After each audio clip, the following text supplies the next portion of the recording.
और चलिए सुपरफास्ट के बाद कुछ और महत्वपूर्ण खबरों का अगर रुख करते हैं तो सबसे पहले मौसम की बात करते हैं। सर्द हवाओं ने मौसम का मिजाज बदल दिया है। मौसम का रुख जो है वो बदला हुआ नजर आ रहा है।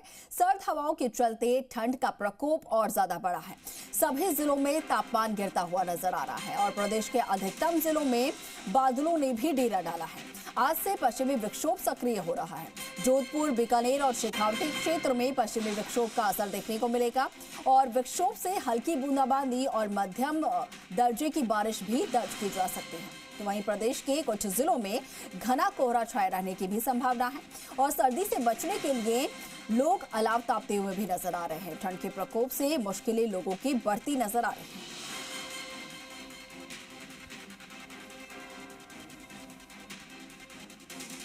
तो प्रदेश में सर्दी का प्रकोप अब बढ़ता नजर आ रहा है और कई जिले ऐसे हैं जहां पर तापमान में गिरावट दर्ज की जा रही है। तो वहीं पश्चिमी विक्षोभ का भी आज से असर देखने को मिलेगा।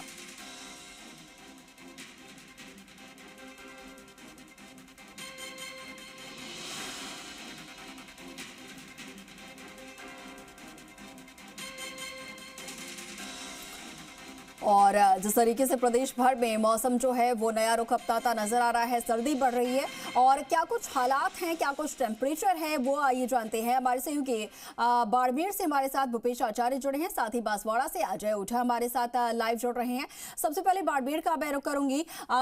भूपेश आचार्य, अगर बाड़मेर की बात की जाए तो देखिए सर्दी का जो सितम है वो बढ़ता नजर आ रहा है। बाड़मेर में सर्दी का क्या आलम फिलहाल नजर आ रहा है, वहां पर तापमान कितना बढ़ा हुआ है और सर्दी की वजह से क्या कुछ समस्याएं आम लोगों की दिनचर्या में देखने को मिल रही हैं?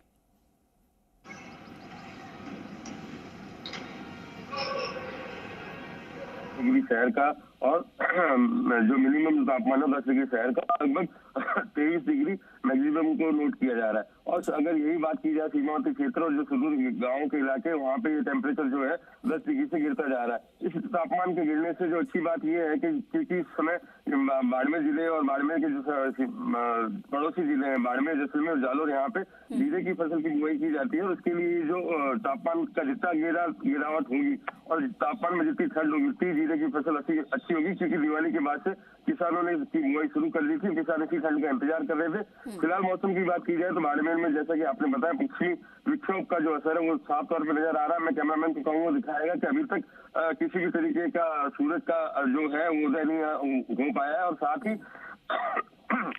इस पूरे मौसम को देखा जाए तो बादलों से बाड़मेर शहर पूरी तरीके से हटा हुआ। जैसा कि आप देख रहे हैं कुछ वाहन रोडों पे दिख रहे होंगे, लेकिन जो वही लोग हैं जिनको स्कूल से लेके और अन्य सुबह की जो रोजमर्रा के काम उनके लिए निकले जा रहे हैं, आम जनता ने अभी सुबह निकलना क्योंकि ठंड की वजह से धीरे धीरे लोग अब निकलेंगे घरों से बाहर। और तापमान की बात की जाए तो कल भी इसी तरीके से बाड़मेर शहर का तापमान रहा था और बाड़मेर में कल दिन भर बादलों की आवाजाही रही और आज सुबह का जो सूर्य उदय हुआ उसके साथ से ही बादलों की आवाजाही रही। अभी तक मौसम में सूरज जो है वो अभी पूरी तरीके से बाड़मेर शहर में अभी तक प्रकट नहीं हो पाए। जी बिल्कुल बिल्कुल भूपेश, और तस्वीरें भी हम देख पा रहे हैं किस तरीके से अभी तक भी सड़कों पर जो है सन्नाटा पसरा नजर आ रहा है। इक्का दुक्का जो वाहन है वो वहां से गुजर रहे हैं। ठीक है भूपेश, आऊंगी आपके पास। दूसरी तरफ बांसवाड़ा से अजय भी हमारे साथ लाइव जुड़ चुके हैं। अजय, देखिए आज से पश्चिमी विक्षोभ का भी असर देखने को मिलेगा, तो ऐसे में अब वहां के मौसम में इसकी वजह से कितना बदलाव देखने को मिल सकता है? बांसवाड़ा की बात की जाए तो क्या वहां पर भी बूंदाबांदी या फिर मध्यम दर्जे की बारिश जो है वो दर्ज की जा सकती है? क्या इसकी संभावना वहां पर भी है?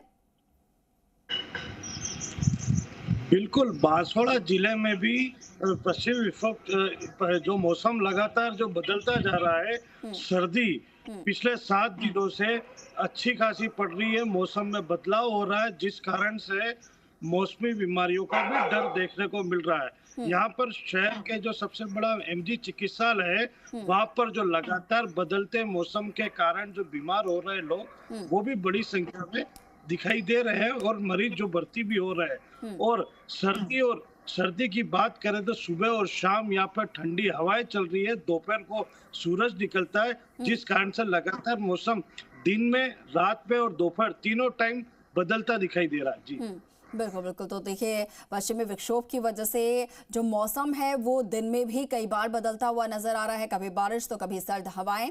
और बाड़मेर में जैसा कि हमारे सहयोगी भूपेश जो है वो लगातार जानकारी दे रहे हैं, पारा जो है वो लुढ़कता नजर आ रहा है। इसके साथ ही भूपेश अपने किसानों का हाल बताया कि किसानों के लिए, फसलों के लिए ये जो सर्द हवा है, ये जो ठंड है वो फायदेमंद साबित हो सकती है। लेकिन दूसरी तरफ जो असहाय और इसके साथ ही कहा जाए तो जो बेघर लोग हैं, जो कि फुटपाथ पर सहारा लेते हैं, सोते हैं, उनके लिए रैन बसेरों की किस तरीके से व्यवस्था है और प्रशासन जो है वो रैन बसेरों को लेकर कितने ज्यादा यहाँ पर जो है सीरियस नजर आ रही है? क्या निरीक्षण किए गए हैं अधिकारियों की तरफ से रैन बसेरों की व्यवस्था को लेकर? जी बिल्कुल, रैन बसेरों की बात की जाए इस पूरे मामले को लेकर बाड़मेर शहर में जो ये व्यवस्था है नगर परिषद की जिम्मे, नगर परिषद के द्वारा यहाँ पे 2 रैन बसेरे जो स्थायी तौर पे एक भवन में चलाए जाते हैं, उनको जो सुचारू रूप से चालू कर दिया गया। तो दिवाली के जाते ही रैन बसेरों की जो भी साफ सफाई देख रेख का काम सब कर दिया गया था। और जो रैन बसेरे आमतौर पे सामान्य दिनों बंद रहते थे वो दिवाली के बाद से खोल दिए गए।